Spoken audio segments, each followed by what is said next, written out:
So this is where we have got to. Now what I want to do is neaten our video up and start adding some styling to our player class real quickly, and then we're going to look at some configuration attributes. So if you go ahead and jump into your style.css file, if you jump to the bottom, we can then start adding some classes for our player. Now for this, we're just going to keep it nice and simple.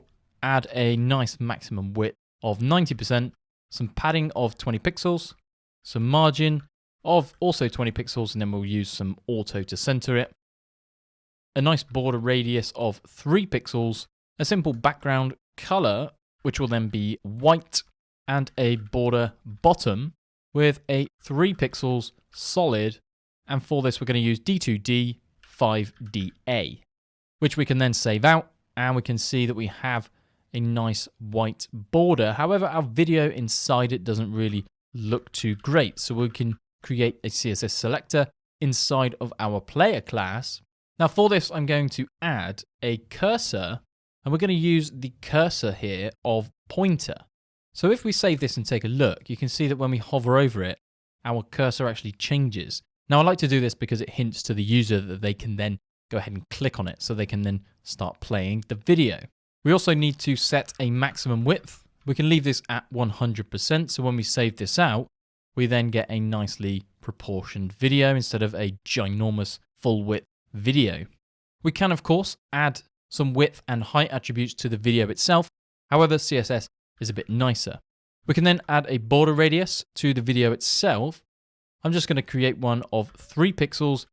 And while we're here, we're going to add a margin bottom of 10 pixels.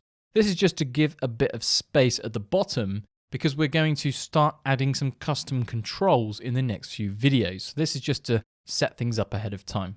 So now that we've done that, we can close it off, and we're going to jump back to our video. Now there are 2 quick things which I'm going to show you. The first is an attribute called autoplay. So if we go ahead and hit save, this then starts playing our video.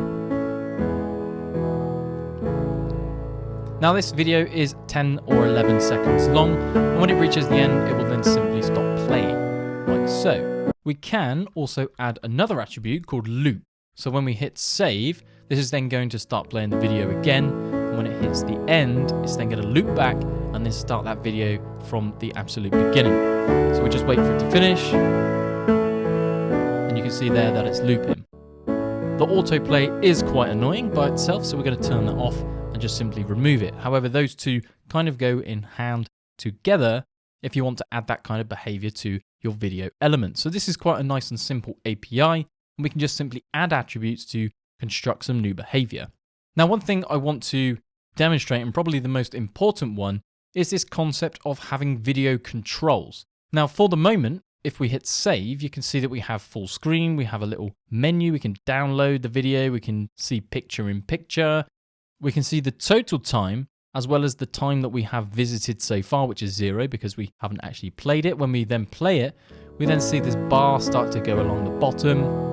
So what we're in fact going to do is explore this controls quickly, and then as we continue through this chapter, we're actually going to build our own, because if you're building a web application or a website, it's probable that you want to add your own kind of branding and be able to have a lot more control over this video. One nice thing that we've added our controls attribute is that it allows us to have a clickable video. So if we were to get rid of our controls attribute, save things out, and start clicking, it doesn't actually play. So we do need that controls attribute. We can then go back and click, and things start playing for us. Now really, they are the most important configuration attributes that we do need to know. However, if you check out some of the documentation for HTML5 video, you can then see some of the more advanced attributes, such as dealing with cross-origin videos and much more. So that's it for this lesson. Just a quick and simple one on these configuration attributes. So let's dive into binding to some media events to see what it gives us, and then we'll start building out the rest of our custom video player.